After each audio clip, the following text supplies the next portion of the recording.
弟兄姊妹，大家好啊！早晨，讓我哋喺聆聽上主嘅說話以先，讓我一齊同心低頭禱告，仰望我哋主愛神。父神，多謝你俾到我哋有生命氣息，再次翻到嚟喺你嘅面前，一同嘅學習，明白上主你嘅心思，明白上主你嘅行事嘅作風，以及明白上主你點樣喺呢個世界嘅上邊彰顯你係嗰位嘅真正嘅主，掌管世界嘅王。要求你幫助我哋透過今天喺聆聽主道嘅過程嘅裏邊，能夠學識點樣作為一個活喺呢個時代當中嘅屬神子民應有嘅行事作風，免得我哋喺呢個時候只憑己意，按照自己嘅私心嚟去活出一個似是而非嘅基督徒嘅生命。求你嘅帶領，讓我哋從聖經當中再次重新揾到基督徒應有嘅樣式係如何，並且能夠確切喺我哋嘅每一天嘅生命生活嘅裏邊能夠活出嚟。我哋同心嘅禱告，奉靠主耶穌基督得勝嘅名字而求，阿門。唔知大家有冇聽過最近好流行嘅幾個講法？其中一個叫做 MAGA。咩叫 mega 咧？其實翻譯翻嚟咧，就係叫做 Make America Great Again。嗱，因為美國有個咁嘅口號，於是乎加拿大又整個類同嘅出嚟，叫做 Make Canada Great Again， 叫做 MCGA。其實呢啲咁嘅講法咧，唔係淨係得北美洲兩個大國家喺度講呢兩樣嘢嘅。好多嘅其他嘅國家都喺度類似嘅說話，亦都介紹咗出嚟。不過有時候，當我哋去睇翻越宣傳呢啲口號嘅時候，佢哋所做出嚟嘅結果咧，卻唔係佢哋所期望嘅所謂 Make America Great Again， 使美洲或者美國更加強大或者再次強大。反而我睇嘅佢所謂嘅 Mega 就係變成 Make Anarchy Great Again， 使到無政府混亂嘅狀態越嚟越興盛，或者好似加拿大嘅情況就係 Make Cult Great Again， 使到更多古靈精怪嘅扭曲嘅思想喺呢個地方呢個國家能夠更加彰顯。今日我哋冇一個人會唔同意嘅，就係話我哋已經進入咗一個失控嘅世界。人以為自己仍然掌控，但係當人越以為自己越掌控嘅時候，原來呢個世界已經被推向於一個更加混亂同埋失控嘅狀態。我哋甚至可以咁講，現時呢個世界係一個唔單止叫做弱肉強食嘅世界，而且係走向一個要自我摧毀嘅一個狀態。冇一個人再有能力去掌管呢個世界，究竟仲有幾墮落？而我哋今日作為一個基督徒，喺聖經嘅基礎上邊，藉着聖經嘅啟示，我哋應該抱住一種乜嘢嘅態度、心態同埋行動去參與喺上帝把我哋一個咁獨特嘅時代裏邊呢？嗱，呢個正正就係我哋去讀但以理書嘅一個好重要嘅目的。所以今日同大家一齊去思想一個題目咧，我借題發揮嘅啫，就叫做誰掌管國度嘅興衰 ？Who can make us great again？ 有啲乜嘢先至使到基督徒喺呢個世界嘅上邊真係可以興旺嘅咧？或者乜嘢先至應該係興旺嘅咧？讓我哋一齊去睇下呢段聖經啊！透過但以理書嘅裏邊，讓我哋睇見當然屬神嘅子民活喺呢個世界嘅當中，點樣憑借住神嘅啟示，一步一步地喺呢個混亂嘅世界洪流嘅當中嚟到穩步前進。嗱，呢個就係今日我哋一齊去睇嘅但以理書第2章，從第28節嘅下半節至到第36節嘅上半節嘅經文嘅內容。咁讓我一齊再次打翻開呢段經文，我哋讀下熟悉下呢段經文嘅內容先啦。因為其實聽就聽咗好多年噶啦，因為我唔怕同大家講啊，我喺教會即係未翻教會之前咧，第一次接觸聖經嘅就係呢一段聖經嚟。呢段聖經係我班同學喺中學嘅時候基督徒團契拎出嚟講，所以我哋要信耶穌嘅。咁我係咪想講呢樣嘢咧？咁我哋一齊去睇下咯。咁請大家弟兄姊妹一齊打翻開但以理書第2章第28節嘅下半節至到第36節嘅上半節，我哋一齊讀下咯。開首嘅句子就係你的夢和你在床上腦中的異象是這樣的。我哋從呢度開始讀一次先，好唔好？好，我一齊讀啦。你的夢和你在床上腦中的異象是這樣。王啊，你在床上想到後來的事，那顯明奧秘事的主把將來必有的事指示你。至於那奧秘的事顯明給我，並非因我嘅智慧勝過一切活人，乃為使王知道夢的講解和心裏的思念。王啊，你夢見一個大像，這像甚高，極其光榮，站在你面前，形狀甚是可怕。這像的頭是精金的，胸膛和膀臂是銀的，肚腹和腰是銅的，腿是鐵的，腳是半鐵半泥的。你觀看，見有一塊非人手作出來的石頭打在這像半鐵半泥的腳上，把腳砍碎。於是金銀銅鐵泥都一同砍得粉碎，誠如夏天禾場上的糠秸，被風吹散，無處可尋。打碎這像的石頭，變成一座大山，充滿天下。這就是那夢。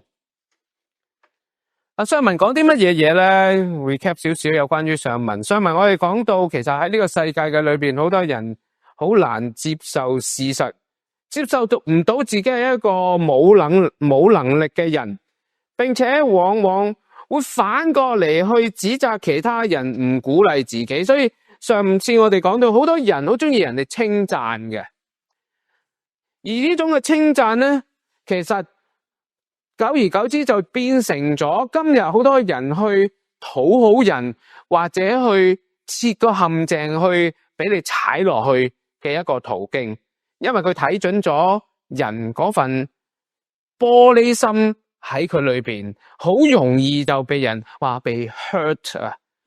相反咧，神嘅子民就唔會玩呢一套嘅，唔需要話要人人成日要喺你面前去讚許你啊，或者吹噓你啊。佢唔會容許自己因為喺呢啲咁嘅吹噓或者所謂讚美之下咧，以為自己真係好掂啊！基督徒有一個特點嘅，就係叫做知罪啊。咩叫知罪啊？知罪即係話睇到自己係衰噶，自己唔掂噶。當一個人成日去明白到自己係有好多地方係唔掂嘅時候咧，佢就會好自然就會去警醒自己，咁我唔好隨便去以為自己好得啊。而喺呢種咁嘅情況之下咧，佢亦都會盡力竭力地去保守自己，唔會跌入一個被玷污嘅狀態，即係俾人捧兩捧就自己以為自己好得啦，就會做錯事。嗱，咁喺呢種嘅情況之下咧，基督徒好多時嘅做法就係話，雖然有一位大能大力嘅主宰喺度統治緊呢個世界，我哋知道㗎，甚至佢可能使用我哋去能夠履行咗上帝一啲嘅工作，但我哋唔會去邀功嘅。相反，我哋要按翻嗰個結構，上帝擺我哋喺個世界，有佢嘅本身嘅規律嘅裏邊去能夠運作，從而喺過程當中彰顯上帝係點樣一位。上文我哋介紹過嘅就係一位叫做亞略嘅王嘅密使啊，去接受呢一個王嘅指令，要殺晒所有通巴比倫國裏邊嘅哲士。但係但以理當時雖然可以有呢個咁嘅解夢嘅能力，有上帝使用佢解釋異象嘅能力，但係佢冇因此而利用呢個機會為自己去崛起，成為自己一個可以更高人一等嘅位份。佢反而透過亞略嘅引薦，去到見到當時佢在上嘅呢個君王，然後去到呢個君王嘅面前尼布甲尼撒，然後又介紹咗呢位天上嘅主俾呢位尼布甲尼撒王知道。佢引薦咗呢位嘅尼布甲尼撒王進到呢位真正嘅智慧嘅源頭上帝嘅當中。從整個過程裏邊，但以理冇偷任何神嘅光彩，亦都冇藉着呢一件事去嘗試將自己得到啲咩好處。嗱，呢個喺上文我哋所睇到嘅一個嘅介紹，亦都曾經以腓立比書第2章5至8節入邊講到，我哋作為基督徒要以基督嘅心為心。基督嘅心係點樣啊？就係要虛己，處卑微，全心順服，去侍奉我哋為主，我哋嘅神，唔係為自己去謀求嘅。今日我哋嚟到呢段聖經啦，真係去到見到呢個王啦，要處理呢個夢啦。嗱，呢個夢個處理我哋都分開兩個部分。今日我哋只係立下睇下呢個夢嘅內容，或者呢個異象係啲乜嘢嘢嚟嘅啫，先掌握好呢個異象嘅內容。下一堂我哋就會將呢個異象嘅內容仔細嘅含義，就將佢透過但以理嘅解釋嚟到為我哋去陳述。我頭先講過，呢段聖經係我第一段接觸嘅聖經，亦都係一班嘅同學去介紹我哋去信耶穌嘅。因為佢話呢段聖經其實係講跟住呢個世界發展嘅情況，有幾多個國家啊？呢個國家裏邊點樣狀態啊？邊個國興與衰啊？等等嘅推斷。嗱，呢啲唔係呢段聖經想講嘅內容。即係有時諗翻以前喺香港嘅時候嘅基督徒團契，其實佢哋話傳緊主嘅道，佢又對上帝嘅道有幾熟悉咧？我都有一個好懷疑。不過唔緊要啦，呢個普世教會都係咁嘅狀態嘅。所以點解我嘅目的就係希望盡量將聖經解釋清楚俾大家知道，嚟到去重新掌握聖經本身嘅教導。嗱，嚟到呢段聖經跟住講啲乜嘢嘢咧？我哋分開3個部分去睇。第一個部分係從第28節嘅下半節至嚟30節，喺呢度我俾一個副題，佢叫必先弄清楚自己嘅心思。嗱，正如頭先我開始講到，近年好多時候有好多呢啲嘅口號講咗出嚟咧，好宏偉嘅，好容易接受嘅，好吸引嘅。譬如America First 啦，係嘛？Canada First 啦，而家我哋最興啦，係咪啊？因為關稅嘅問題啦，去超級市場我哋專買 Canadian 嘅 product 嘅啫，我哋唔好買其他由美國嚟嗰啲啦，因為其實最主要嘅因素係乜嘢嘢啊？即係貴啫嘛，係咪？即係唔係冇噶，係咪？即係最主要係貴啫嘛。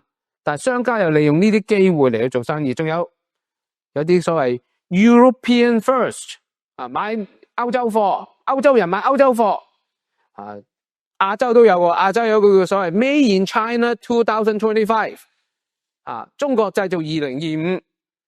嗱，呢啲種嘅思想或者呢啲嘅講法，全部都係一種政治嘅口號。佢最簡單啲嚟咁講，可以叫做歸納喺一個嘅標題嘅上邊，就叫做民族主義或者所謂嘅愛國主義 nationalism。當我以前讀書嘅時候咧，我曾經讀過所謂何謂 nationalism 咧，就係講到國家個個人都好愛國噶，加拿大人愛加拿大呢個國家，美國人愛美國國家，中國人愛中國呢個國家。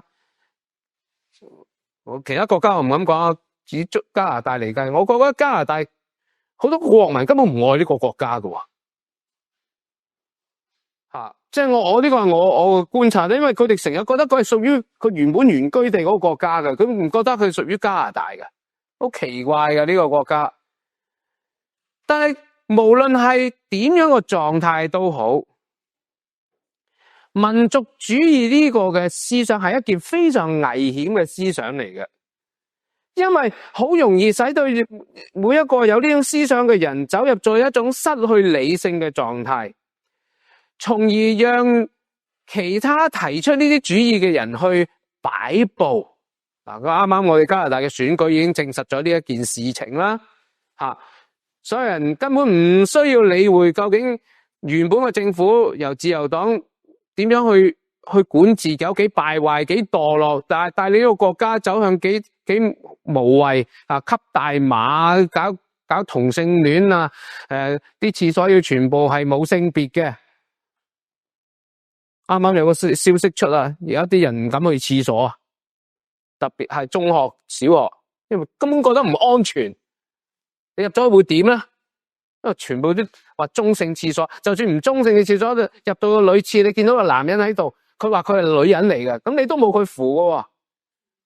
呢個咁嘅狀態，冇人再理會，因為民族主義大晒，所以於是乎，全部一窩蜂繼續係走向呢條咁嘅被煽動嘅狀態。嗱，呢個已經係我哋喺加拿大嘅政治上邊睇到嘅狀況。當一個人以為自己眾人皆醉我獨醒嘅時候，個個都瞓身落去呢個民族主義咧，就會失去理性。翻嚟我哋睇下呢段聖經，喺但以理書嘅裏邊，從呢段聖經嘅當中，我哋睇見當時整個巴比倫國嘅智者已經如坐針氈嘅狀態。咩狀態啊？王有個夢，個夢叫你哋講俾佢聽，個夢嘅內容係乜嘢嘢，跟住再解釋。呢班人完全係無能嘅，我哋已經講過好多次，呢班人根本係冇才能、冇能力能夠通曉呢啲嘅異象。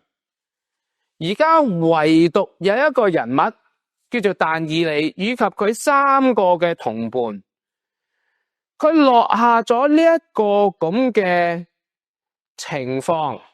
雖然佢哋未係哲士嘅一份子，但係佢願意喺呢個情況之下去承擔呢個咁嘅不義嘅行為嘅出現啦，因為會有人死嘅。神嘅子民喺呢個世界唔係去因為我個對頭人或者我嘅政敵而家我啲政敵可以俾人殲滅啦，於是乎咧我就拍爛手掌，好咯，而失去咗原本上帝俾我哋對於生命嘅睇法。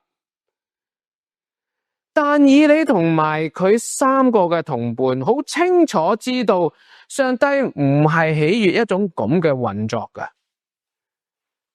實際啲哲士又點呢？而亞略亦都會陷於一種成為劊子手嘅狀態，或者犯罪嘅罪案嘅當中。但以理呢個建議，將自己去擺到去引薦俾呢個嘅尼布甲尼撒王去見面，建議佢可以去言辭，並且去為佢解釋呢個夢。其實呢一個咁嘅事件，其實係正正但以理明白神嘅心意係點樣會喺要佢嘅子民會喺呢個地上嘅表現。所以呢個建議係合乎上帝嘅心思，而唔係合乎自己嘅心思，亦唔係合乎政治上邊嘅需要。於是乎，但以理同埋佢3個同伴真係按照咗即係佢哋嘅承諾，然後俾咗一段時間佢哋翻去禱告完之後，佢哋就跟住就知道咗呢個嘅夢嘅內容以及呢個夢嘅異象嘅意思。而家我哋先嚟睇第一個部分，佢哋講翻呢個夢嘅內容係啲乜嘢嘢先。好啦，咁我哋一齊去睇下呢段嘅經文，總共講咗啲乜嘢嘅夢嘅內容咯。從第28節嘅下半節，我哋開始睇見佢話王啊，你嘅夢同你喺床上腦海中嘅異象係咁樣嘅。嗱，大家弟兄姊妹，呢句說話請你記實佢，因為呢句說話將會喺第4章再出現嘅。因為尼布甲尼撒王喺第4章嘅裏邊亦都會有另一次一個夢，而佢嘅遭遇同樣亦都喺呢個夢嘅裏邊。當佢瞓喺床上，呢個夢就好困擾住佢，喺佢個腦海不斷縈繞啦。咁佢講係乜嘢嘢咧？佢話王啊，喺床上想到後來的事。第一，佢指出咗呢一件嘅夢嘅內容，唔係只係為咗以前嘅事，唔係為而家嘅事，而係為嚟緊將要發生嘅事嚟到去作出啟示。咁前文我已經講過啦，邊一個話俾但以理知啊？原來就係天上嘅呢位嘅神。所以換句話嚟講，呢位天上嘅神而家係要直接向尼布甲尼撒王你作出呢一個以下嘅3方面嘅介紹。第一，呢個係一個隱秘嘅事情。而呢個隱秘嘅事情，而家要將佢暴露喺你嘅面前啦，所以呢度講，那顯明奧秘事的主要把將來必有的事指示你。但以理首先將呢個夢嘅內容嘅目的，或者有呢個夢傳到嚟尼布甲尼撒王你身上邊嘅目的講咗出嚟。呢個係一個為將來嘅事嘅一個隱秘告訴俾你知道，但同時間係乜嘢嘢咧？同時間對我但以理亦都有我自己本身嘅意義嘅。呢個意義係乜嘢嘢啊？第30節就講啦，佢話至於那奧秘的事顯明給我，並非因我嘅智慧勝過一切活的人，乃為使王知道夢的講解和心裏的思念。嗱，從呢度但以理就好清楚已經勾畫出嚟，俾呢個嘅尼布甲尼撒王知道，原來呢個夢係對你同對我同時有關係嘅。對於我嚟計咧，就好重要一件事。神俾我，或者天上呢位神呢位主，讓我可以明白呢一個奧秘嘅事咧，唔係要我嚟到喺群臣當中，或者喺呢個時代裏邊，我要顯露自己有幾叻啊！嗱，呢度講噶，並非因我嘅智慧勝過一切的活人，但以理好清楚知道自己嘅位份。王，你要知道呢個夢係要使你知道將要發生嘅事，但對於我嚟計，我亦都唔係藉住呢個夢嚟到使到我自己有幾突出，有幾叻，要顯露喺人嘅面前，成為一個上位嘅機會。唔係啊，絕對唔係。但以理清楚地去陳述出，我能夠去解釋呢個夢，其實係上帝嘅工作嚟，唔係我嘅工作。所以呢個唔係我自己喺度吹牛，將自己吹起，或者自吹自擂，使到俾其他嘅人覺得我叻，而係要俾你去認識呢位上帝。然後呢位上帝係點樣樣啊？呢位上帝係要使你知道呢個內容，同你透視到你自己係點諗嘢啊！原來但以理指出呢個夢嘅目的係讓尼布甲尼撒王重新思想到佢自己一路個諗嘢嘅內容有啲地方啊，上帝要俾佢明白搞清楚先。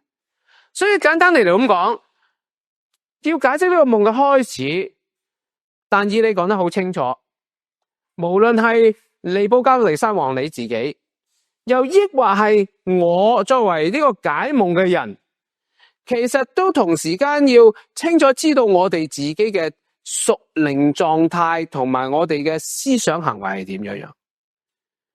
尼布甲尼撒王你唔知道，所以呢個夢嚟到係要幫你去解釋嘅。而對於我嚟計，我亦都要好清楚知道，我嚟到唔係利用呢個機會嚟到去謀求福利，或者謀求一啲喺外邦世界嘅裏邊一啲高官位份。而特別係喺呢段聖經裏邊，當你提及到呢一件事要去摧毀呢啲哲士嘅情況咧，但以理喺呢度正正就要係點樣啊？話俾佢聽，我係要喺呢度要俾你睇到，我係要喺呢班活人嘅裏邊將上帝介紹俾你知，唔係要你去到推行呢個殺死所有哲士嘅一個機會。點解我要咁樣重複講咧？如果你大家都記得我先前講過嘅，但以理同佢幾個朋友喺宮廷嘅訓練已經進入到最後嘅階段，尼布甲尼撒王咁大膽地要將所有巴比倫嘅所有哲士去殺死，其實佢早就睇見呢班哲士冇料到。而家既然我有一個可以依靠嘅靠山但以理，以及佢3個嘅朋友，咁我可以肆無忌憚鏟除晒你哋呢班人，借機可以成為一個減省政府運作，或者甚至可以施展一種君王嘅威權喺呢班人嘅面前。但以理喺呢度卻係藉着呢件事要尼布甲尼撒王搞清楚先，呢個夢唔係俾你嚟利用嚟到去殺人噶，而係要俾你知道你將來要發生嘅事將會係點樣啊。所以弟兄姊妹，當我哋去睇翻呢段聖經嘅時候，第一樣嘢，但以理喺解述呢個夢嘅最初頭，已經調教好自己嘅心智，以及調教準確好尼布甲尼撒王嘅心智。你有問題噶，即係你有一種私心啊。雖然冇錯，你揾到一個可以同上帝通曉嘅，幫助你解釋異象嘅，但係呢個唔係成為你去殺人嘅機會啊。所以你要去睇清楚你嘅心係點樣諗嘢先。如果我哋個心唔諗清楚嘅時候咧，就好容易跌入一種可以把握機會去謀求利益嘅手段機會啦。呢個就係我哋成日講嘅，好多人成為啲神棍啊，成為啲吃教飯啊、招搖撞騙嘅人嘅一個謀取私利嘅機會。嗱，呢啲咁嘅見證咧，隨時都有嘅，新約聖經都有嘅。如果你大家仲記得喺新約聖經有一個女子啊，佢被鬼附啊，跟住佢嘅主人點樣用佢啊？用佢嚟到去謀利啊！嗱，呢啲好多人利用啲人有能力嘅人去成為一個謀取利益嘅機會，但以理喺呢度要搞清楚，王你要搞清楚，你唔好利用我嚟到去成為你去殺呢啲嘅哲士嘅手段。我自己要都好清楚，上帝擺我嚟唔係要我去將我抬高，而係要嚟到呢一個地方嘅裏邊，要去服務王你啊！嗱，你睇下，但以理到呢一刻仍然遵照住佢自己嘅位份，冇越位，即係已經踢足球嗰啲會明啦，冇 offside 啊，冇越位噶，佢係做緊呢個位份嘅，有一個准許嘅，被引薦進去嘅，俾亞略去為王去解呢個夢嘅矛盾，呢個困難嘅，佢就喺呢個位份上邊。王你仍然係王，我唔會因為我有能力，於是乎不如我嚟做王。佢冇咁樣，或者利用我自己有能力，不如索性推翻埋你。佢冇咁做。王啊，呢個時候係我嚟幫你去明白上帝喺後來要喺你身上做嘅工作啊。所以第一點，我哋好清楚睇見，必先要弄清楚自己嘅心思意念。作為一個侍奉主嘅人，屬神嘅子民，其實我哋經常要喺呢點上邊要常常嘅提醒自己。如果稍一不慎嘅話，你就會成為一個可能利用咗你嘅特別嘅恩賜嚟到去謀取私心利益嘅手段。用我自己做一個例子啊。我曾經有一啲嘅弟兄姊妹咧，特別有一個牧者，有一次我同佢傾偈嘅時候，傾一啲聖經啦，牧者坐埋，應該傾聖經啦，係嘛？即係唔係去邊度打高爾夫球啦，係咪？吓，咁就傾完之後，嗰個牧者咁同我講，佢話：係Alan啊，你解釋聖經嘅地方，我係從來未聽過，但係又的而且確喺聖經裏邊揾到啊！你真係好特別啊！你點解會有啲咁嘅能力嘅？我唔知我點解會有呢個能力。不過當我睇見上帝嘅說話嘅時候，我就會睇到一啲或者可能一般人未必留心或者睇到嘅嘢。咁我就將佢個睇到嘅嘢講翻俾你聽嘅啫。佢話你好特別啊！就應該你講嗰啲道多啲人聽到就好啦。弟兄姊妹，當我聽到佢講到呢度嘅時候咧，我就撳住我自己噶啦。我撳住我自己啲乜嘢嘢咧？你估我自己唔知我自己有解釋聖經上邊一啲恩賜咩？弟兄姊妹，你認為我會唔知自己有咁嘅恩賜？我好清楚自己有嘅。不過當佢捧多你一捧嘅時候咧，話你講得咁好啊，應該多啲人聽啊。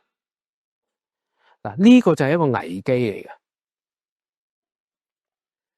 因為當你知道自己有啲恩賜係人哋未必有嘅時候咧，會唔會呢樣嘢就係我可以去成為發圍嘅機會咧？用解經嚟到去將自己高抬啊，或者甚至有啲嘅弟兄姊妹，我去第啲教會講道嘅時候，佢話：牧師，你講嘅嘢我真係冇諗過，亦都咁多年讀咗都冇留意到係你講俾我聽嘅時候，你個講道應該要去另一間教會大啲嘅教會去講道，咁就會好啦，多啲人聽到就會好啦。弟兄姊妹，你知唔知？當佢咁樣講，我又會 hold 住嘅。點解要 hold 住啊？呢啲弟兄姊妹，我講一個事實俾你哋聽啊！你知唔知上帝嘅道係好好噶？唔使講啊！係咪多啲人聽就一定好啊？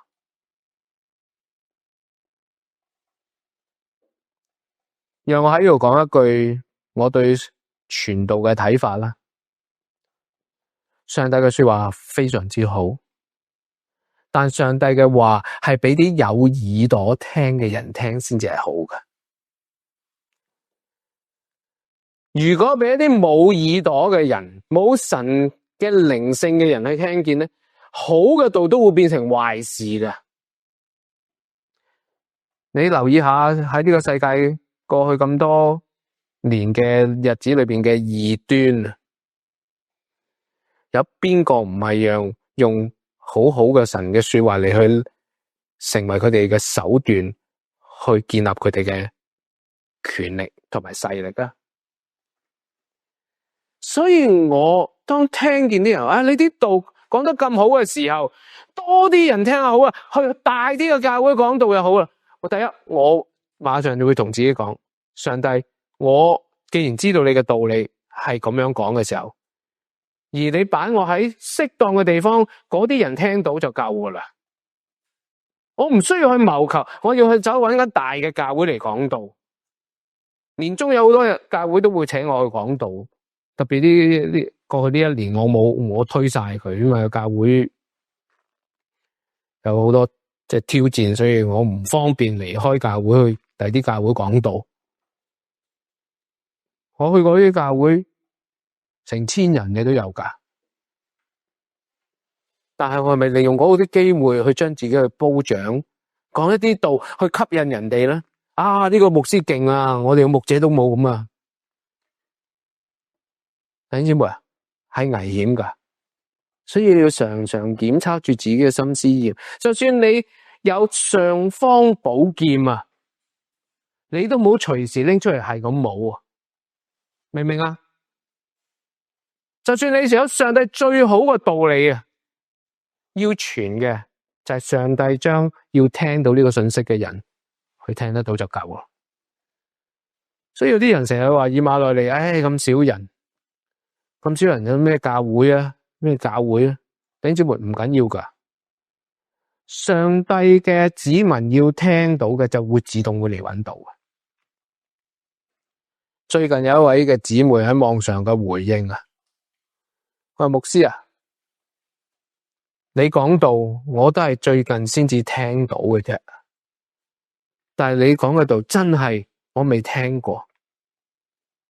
弟兄姊妹，上帝係會將一啲應要聽到佢道理嘅人，自自然然將佢帶嚟。3年前有位姊妹亦都同我曾經咁樣喺網上分享，佢話牧師，我聽咗你個道已經1年啦，我覺得喺你身上學咗好多嘢。咁我就問佢，咁點解你會揾到我哋教會嚟聽嘅咧？又唔賣廣告，又唔推廣，係嘛？點解咧？佢話唔知啊，咁啱嗰一日喺上網嘅時候，唔知點解 YouTube 跳咗你個名出嚟喎。哇 YouTube 推咗我個名出嚟，點解啊？唔知啊，但係我就係咁樣開始嚟聽你個講道咯。佢話或者就係上帝利用 YouTube 嘅演算法帶我嚟揾你咯。弟兄姊妹，我哋唔需要去為自己去謀求有幾多聽眾，我唔需要謀求有幾大嘅教會我去講一堂道，甚至我唔需要去謀求去揾一間大教會去牧養啊。只要上帝佢要聽佢道理嘅人，佢就自然上帝會帶佢嚟到去聽我會講上帝說話嘅弟兄姊妹嘅身上邊，一齊嘅去學習，搞清楚自己嘅心思意念先。尼布甲尼撒王，你錯咗個動機，你藉咁嘅機會想去懟冧晒呢班咁嘅巴比倫哲士 ，It's not the right thing， 唔啱噶。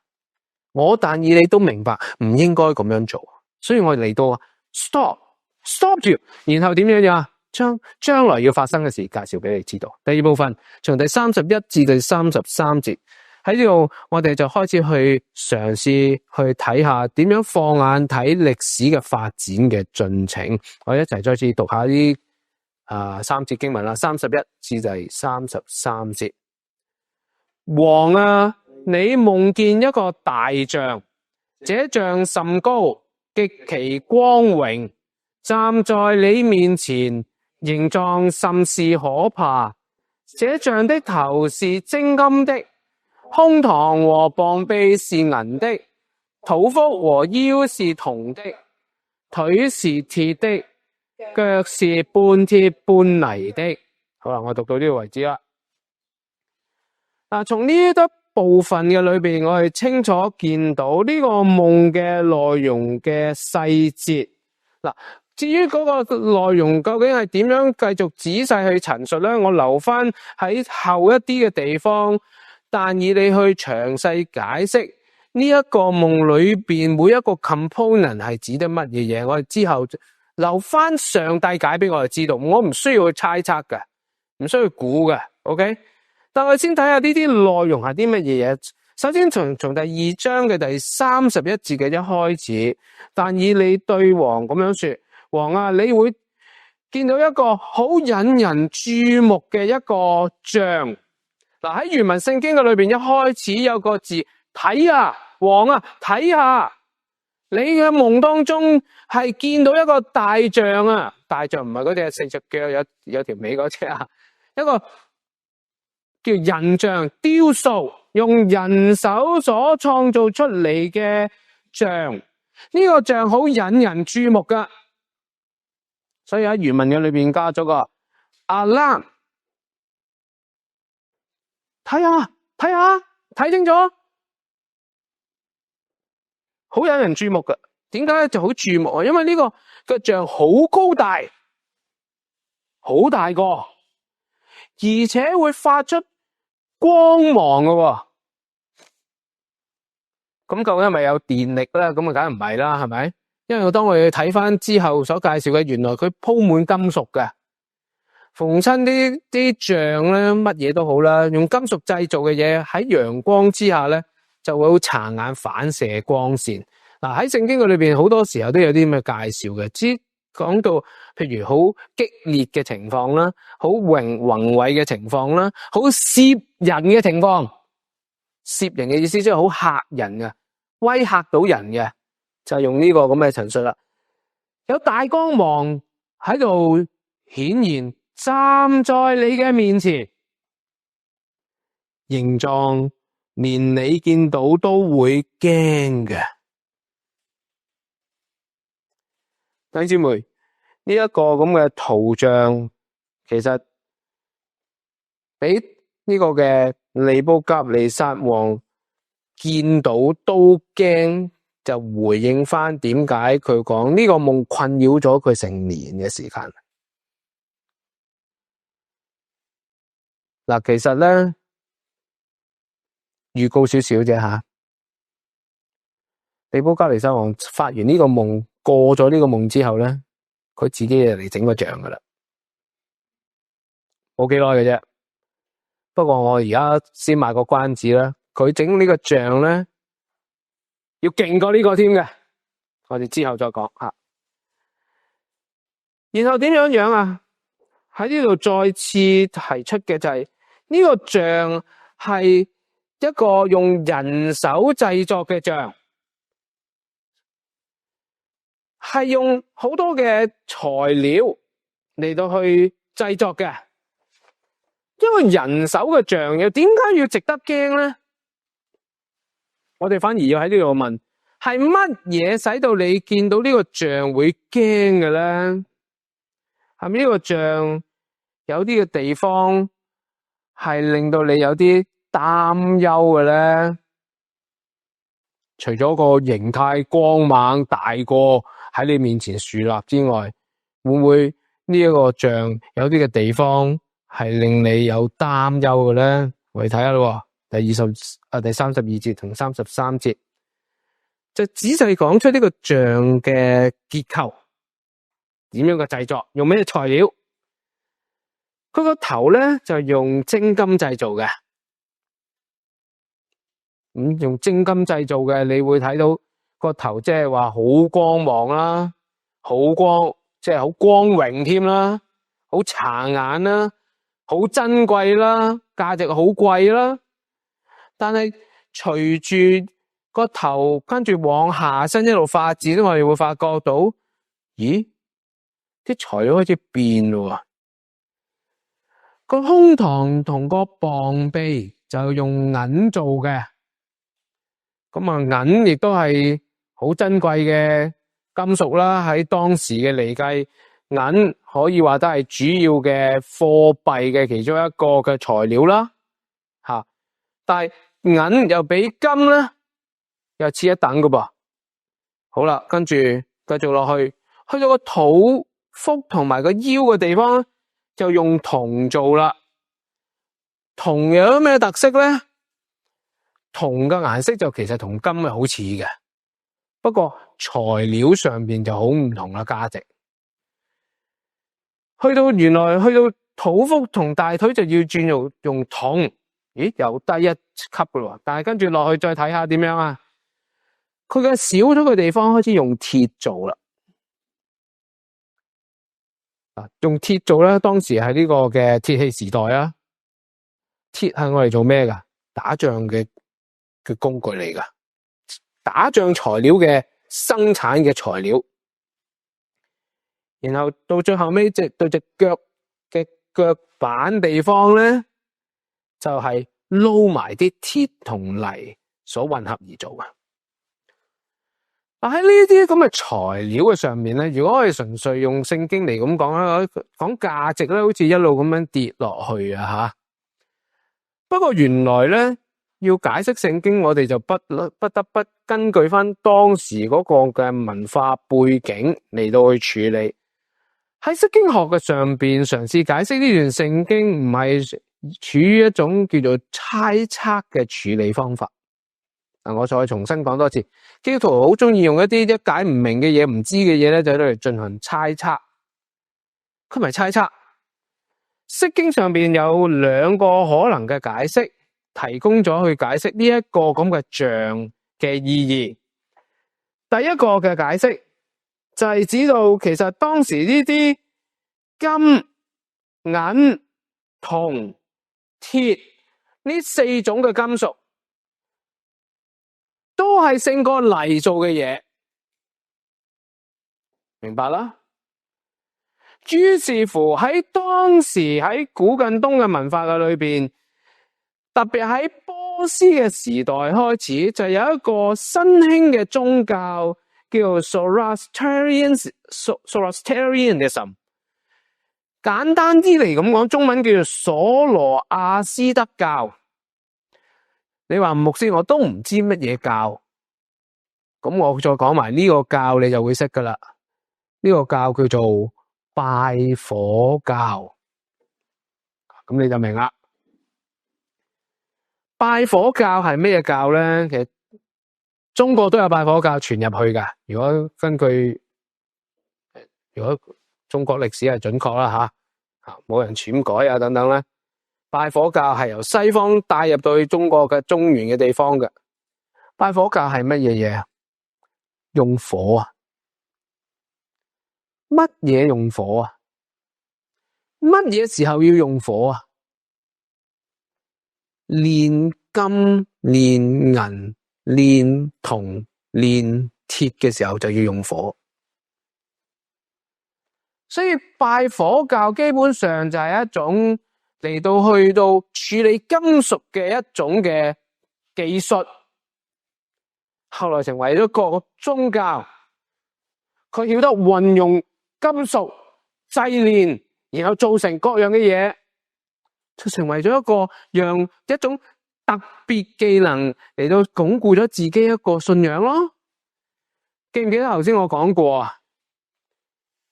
但以理同佢三個朋友有咗解釋異象嘅特別嘅能力，前文已經講過，我唔再重複講。有冇利用咁樣嘅機會嚟到鞏固自己能力咧？或者鞏固自己權勢咧？自己作為一個被擄嘅猶大國嘅前皇室成員，去到外邦世界嘅裏邊，我有咁嘅特別嘅能力，我有冇就此利用嚟到自己去鞏固成自己嘅勢力咧？於是乎，好多嘅解釋聖經嘅學者解釋就話，呢個好可能就係反映緊當時興盛喺波斯馬代時代嘅拜火教所傳入嘅信息。而呢個信息可能埋藏咗喺尼布甲尼撒王嘅心嘅裏邊，成為一種好大嘅威脅。所以當佢喺夢當中見到呢啲景象，佢會好驚惶。不過呢個解釋聽落好合邏輯，但係就唔合時間。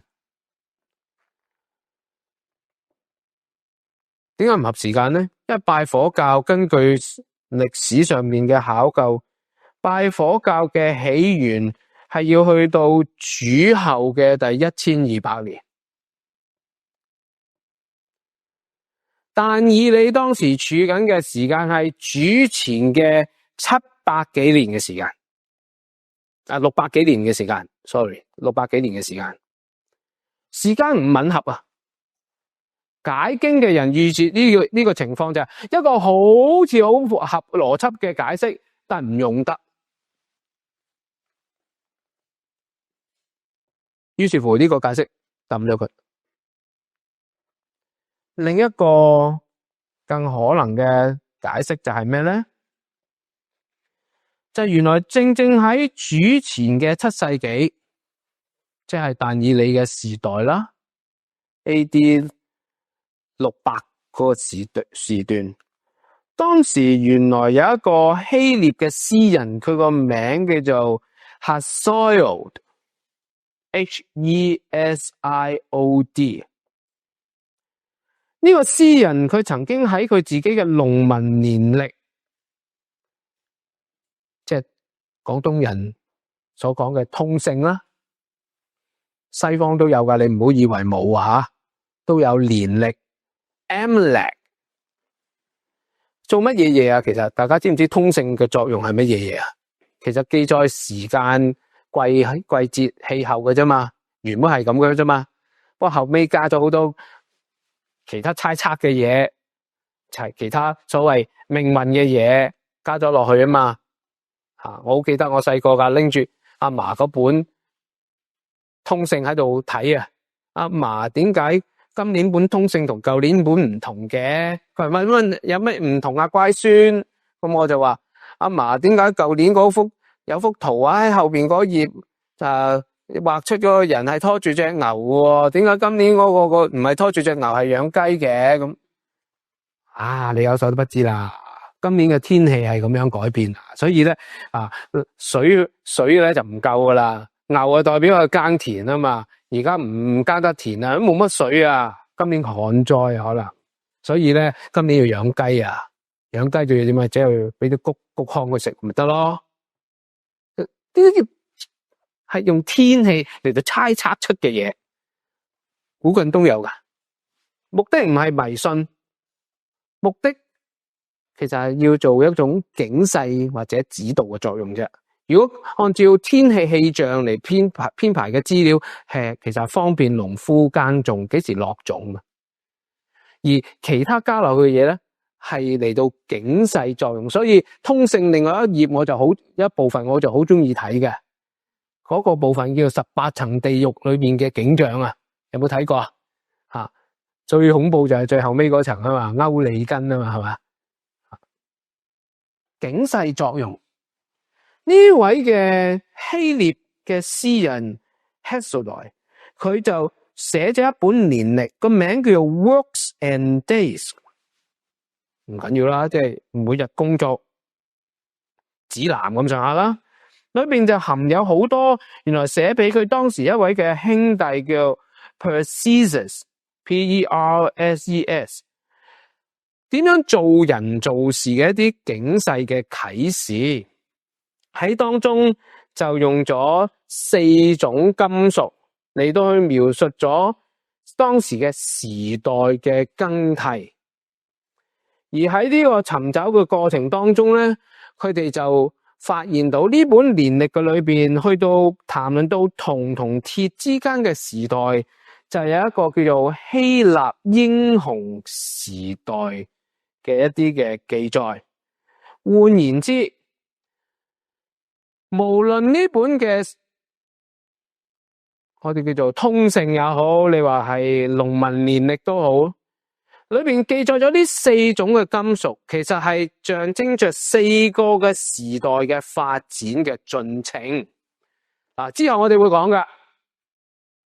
不過喺呢段聖經嘅裏邊，俾我哋睇見，其實尼布甲尼撒王透過上帝啟示俾佢呢個嘅異象，呢個唔係偶然嘅，呢個係呢個異象，從而去 corresponding to 連結翻當時社會文化裏邊有關於金銀銅鐵嘅一個運作，就係講到4個時代嘅改變。換言之，呢個夢係上帝要話俾尼布甲尼撒王知道，將有4個嘅時代，甚至有第5個時代，係一個混亂由泥同鐵混合喺埋一齊嘅時代，將會發展喺尼布甲尼撒里往後的王國。而呢個王國將會點樣呢？我哋跟住落去睇呢個嘅巴比倫國嘅發展，以及往後去到波斯馬代、羅馬帝國嘅時代等等，我哋會發現到，原來上帝準確地去話俾尼布甲尼撒王知道，你嘅國度將會玩完。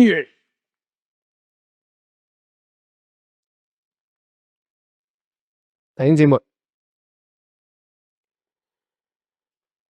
我哋之後再解釋個詳細點樣講。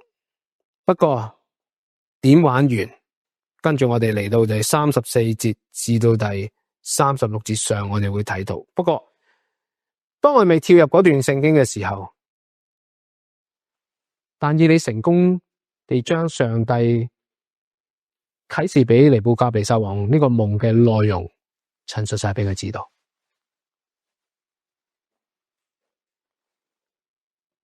你作為一個知道上帝呢啲嘅異象嘅人，你如果亦都同時將要知道呢個嘅異象點樣出現嘅時候，頭先我講咗，但而將要話俾尼布甲尼撒王知道呢個王朝會玩完嘅時候，你講唔講好咧？你講唔講好咧？會唔會將呢個歷史嘅進程話俾呢位尼布甲尼撒王知？還是邀請呢位尼布甲尼撒王進入到呢個由上帝創始成終嘅神所決定嘅世界歷史發展呢個舞台裏邊，讓呢位尼布甲尼撒王喺當中做一個有價值而係上帝所喜悅嘅君王啊！大家唔好忘記尼布甲尼撒王係點樣起家，以殺戮為起家嘅，一個以殺戮為起家嘅一個君王，喺呢一刻，如果佢知道佢自己嘅國家將要有咁嘅發展嘅話，佢會點樣去繼續去鞏固佢嘅權力啊？使到佢嘅國度千秋萬代啊？還是真係進入到去尼布甲尼撒王被邀請進入到去耶和華神但以理所信呢位嘅神嘅歷史舞台裏邊參與得有其意義啦？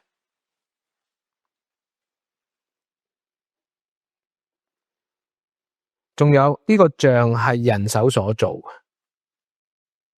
人手所做嘅係會被摧毀嘅。我跟住佢會睇噶啦。尼布甲尼撒王，你係咪要驚懼呢一個咁嘅像喺你面前樹立咧？耶和華神喺呢度已經擺咗呢個問題喺尼布甲尼撒王嘅面前。尼布甲尼撒王唔係一個蠢人嚟，一個好聰明嘅王，而佢嘅聰明就係逐步去願意委身喺度認識但以理佢呢位神。好啦，我哋跟住睇下最後尾一部分啦。從第34節至到第36節嘅上半節，就將天上嘅神就將佢自己個真正嘅身份，管治呢個世界嘅歷史，誰興誰敗呢個嘅主宰嘅身份，話咗俾呢位嘅尼布甲尼撒王知道。我哋一齊讀下咯，從第34節開始。你觀看，見有一塊非人手作出來的石頭打在這像半鐵半泥的腳上，把腳砍碎。於是金銀銅鐵泥都一同被砍得粉碎，誠如夏天禾場上的糠秕，被風吹散，無處可尋。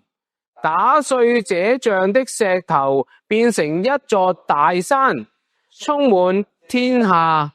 這就是那夢。喺呢段聖經嘅裏邊，一開始但以理於是乎就邀請王，你嚟睇下啦，你嚟睇乜嘢啊？雖然有一個人手所做出嚟嘅呢個嘅像係如此威嚇，又有光芒又高大，而且用金屬嚟到去製作嘅，但係就喺呢個時候，有一塊非人手作出嚟嘅石頭打在呢一個咁嘅像嘅上面。嗱，呢個打呢個像上邊咧就有層次嘅，不過我會留意到打呢個行動咧，就導致到粉碎或者叫做砸碎，重複咁出現。你冇聽錯啊！人手做嘅像，而家係俾一塊由非人手作出嚟嘅石頭打爛佢。換言之，有人靠自己嘅力量建立咗佢哋嘅王朝。頭先我講過啦，嗰啲鐵同泥象徵着其實5個時代。喺呢5個時代嘅裏邊，係尼布甲尼撒王你將要發展嘅，你個王朝只係其中一個嘅啫，將要發展嘅。喺咁嘅過程嘅裏邊，究竟人手做到嘅力量有幾穩固啫？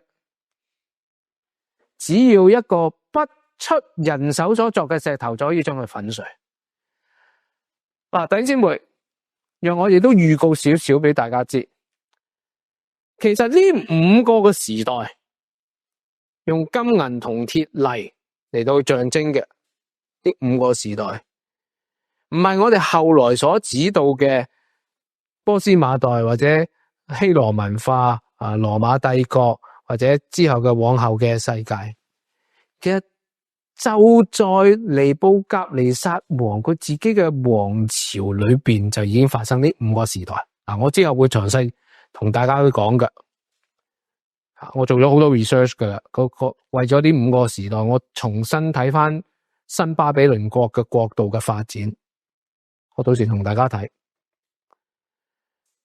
但係人手有幾多力量做到幾多呢？相對如果由非人手所做嘅，非人手係邊個隻手啊？就係將呢個啟示話俾你聽嗰個人。好多時候解釋聖經一啲信徒就喺呢度就叻唔切噶啦，就跳落去，嗰個非人手嘅梗係指到耶穌基督咯，唔係啊？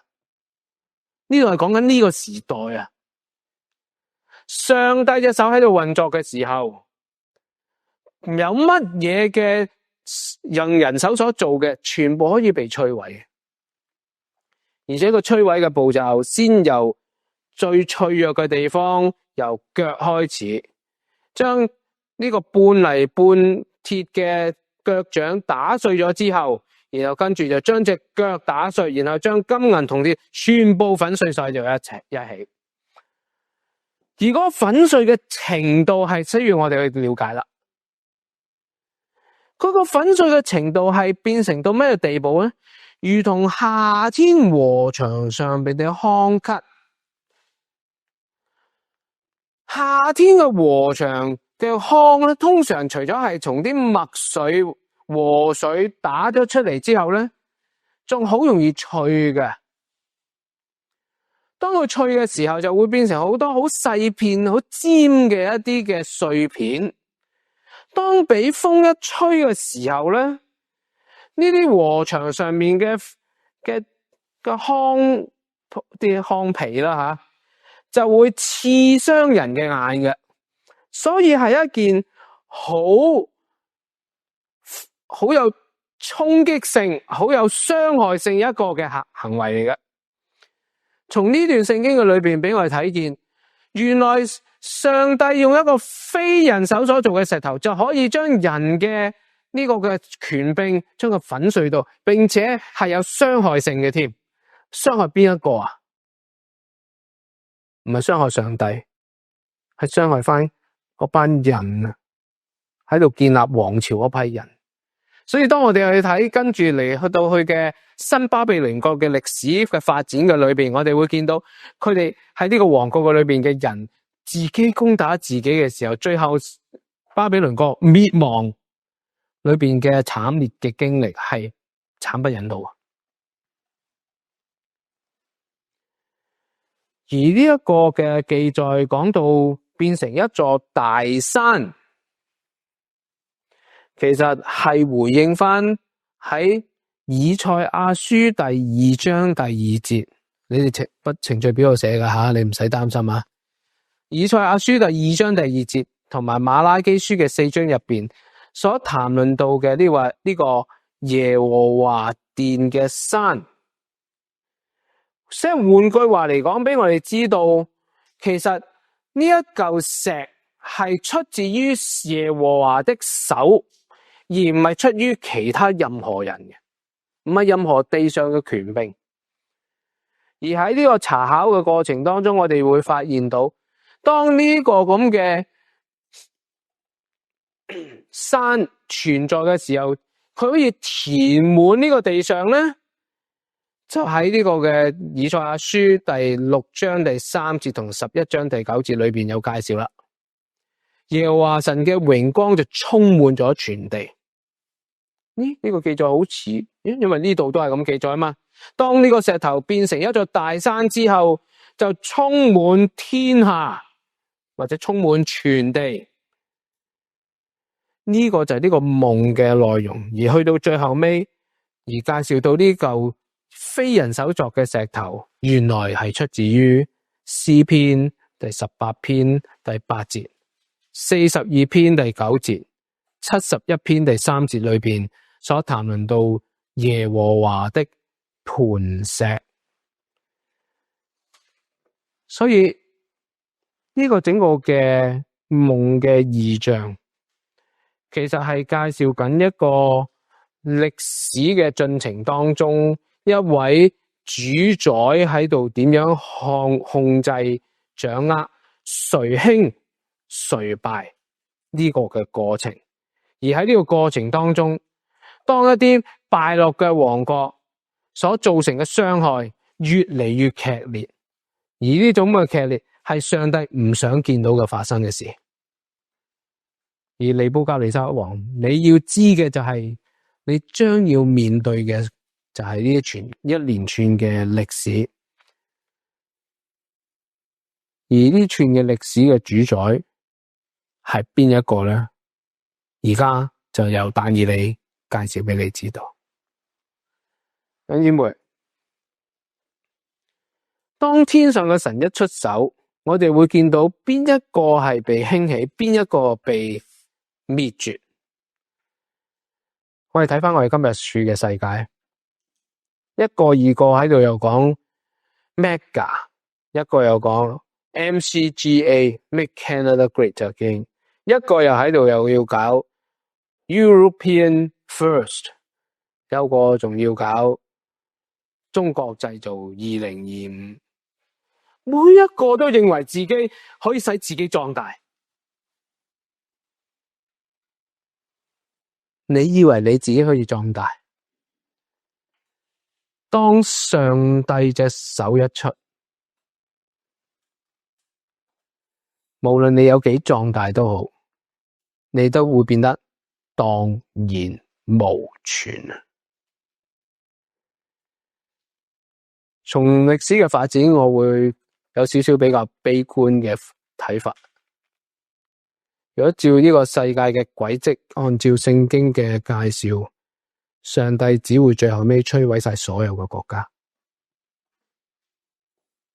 弟兄姊妹，而家我要問一條最核心嘅問題。你同我係基督徒，我而家活喺呢個時代，你認為你會唔會置身於度外呢？如果唔會嘅話，你喺一個咁嘅世界嘅當中，你應該點樣參與？但以理就喺咁嘅世界嘅裏邊，喺佢個時代嘅當中，上帝讓佢以神嘅說話、神嘅啟示參與喺冒着王未必中意聽嘅時候，將呢個信息傳俾佢知。但係今日嘅教會傳緊啲咩道俾人知？係使人得救嘅道啊，還是欺哄人以為你得救啦？而活喺呢個世界嘅實際生活嘅裏邊嘅時候，我又點樣去參與？係咪人哋又話買 Canadian produce， 我哋唔買美國 produce， 唔買歐洲 produce， 所以佢貴啊，所以我唔去有關稅啊，所以我唔去。係咪用咁嘅態度去處理就係正確咧？還是另外有一個係按照神嘅心意去面對咧？喺度我冇俾特別答案俾你，因為每一個人有自己嘅揣摩嘅過程。但係我哋可以睇見一件事，就係當呢個世界嘅人個個都目中無神嘅時候，我哋做基督徒係咪亦都同樣去跟住佢哋去目中無神呢？遷就下，使到自己生活會順暢啲，冇乜問題，咁就已經好好啦。過了餘生，玩埋呢個世界啊，有錢去下旅行，飲飲食食，係咪咁樣咧？或者喺呢個世代嘅裏邊，把握每一個機會，上帝俾你每一個資源，你去引導人真正認信主。讓我講一個我自己嘅見證俾大家。有不少嘅信徒識得我嘅，一見有自己有啲咩問題，就會知道，黃牧師會肯聽我講嘢。佢好似有上帝嘅說話喺佢裏邊，佢明白上帝個心點諗，我就揾佢啦，揾佢做乜嘢啊？祈求黃牧師幫我祈禱解決我嘅問題。你知唔知我會點答佢啊？我唔會為你嘅問題去解決，去禱告啊！我係為你去禱告，點樣面對嗰個問題，從嗰個問題當中揾到上帝喺你生命上面嘅意義。嗰啲信徒好唔 like 嘅，好唔開心嘅。啲牧師講啊叻啊，成日講上帝點樣點樣啊！叫你祈禱都唔幫手，我有啲唔妥啫嘛，係咪先？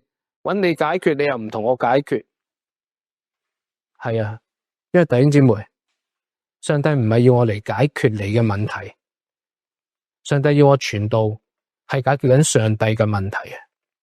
解決上帝嘅一個咩問題啊？哇，好勁啊！就係解決上帝一路都掛心住要拯救人呢個問題。我冇辦法施行拯救，但我有辦法去將上帝嘅拯救嘅信息準確去傳遞俾人知道。你唔中意聽嘅係你嘅問題，但係上帝要你得救嘅，你當呢個上帝嘅信息傳開嘅時候，你肯悔改，你肯思想，就係你嘅生命嘅改變。啱啱我同一個年輕嘅信徒傾偈嘅時候，佢話黃牧師啊，點解你會咁直率地去講俾人聽，佢哋係咪真係信主咧？我係啊，有啲人喺教會裏邊返咗好多年，你睇佢個表現根本同一個唔信主人冇分別啊！又唔追求，你叫佢祈禱又唔祈禱，你叫讀經又唔讀經，你叫佢一齊嘅去禱告，一齊嘅見面傾下偈都好，咁唔想同你去啊！我啲咩信徒啊？不過我好擔心嘅一樣嘢就係，你以為自己得救，但去到上帝門口嘅時候，上帝話你根本唔得救，而到嗰時候，你冇得賴黃牧師冇講過俾你聽，你係未得救，因為最後生命嘅主宰決定唔係我，係耶和華神。但以理就將呢個誰掌管國度興衰嘅神介紹咗俾呢位尼布甲尼撒王知道。問題就係尼布甲尼撒王，你點樣去取態嘅啫？而今天最大嘅問題就係，似乎好多人聲稱自己已經認識呢位掌管興衰嘅神，但原來佢根本就見唔到呢位掌管嘅神，亦都冇相信佢。點解人睇唔到咧？我就要問翻呢條問題啦，因為呢條係牧會嘅問題嘅。點解有好多信徒仍然翻教會係睇唔到上帝係呢位掌管嘅主宰咧？因為一個原因，佢心中冇神，因為佢心中只有自己。當一個人只有心中係只有自己嘅話咧，就算神動喺佢面前都好，佢都睇唔到嘅。我哋再睇翻呢一段嘅聖經，第30節。第30節講乜嘢啊？佢話，至於那奧秘的事顯明給我，並非因我的智慧勝過一切活人，乃為使王知道夢嘅講解同心裏嘅思念。弟兄姊妹，讓我今日透過呢段聖經問翻你同一條問題：你自己知唔知道你自己對上帝嘅心係點樣樣嘅？實質上，唔好呃自己啦，唔好呃自己以為自己得救，唔好呃自己係信服上帝，唔係就唔係，然後馬上回轉。呢個就係尼布甲尼撒王要有嘅改變，而尼布甲尼撒王就可以做到呢個改變。將來點改變，我哋慢慢喺但以理書裏邊睇到。但弟兄姊妹，你同我有冇喺上帝但以理呢啲嘅啟示嘅裏邊，去重新睇見我哋係咪真係認識到呢位主宰嘅上帝呢？同我一齊同心低頭禱告。天父，多謝你俾我哋喺呢段聖經裏邊嘅學習，看似只不過係一個夢嘅內容，一個異象嘅陳述，但係作為神你嘅僕人，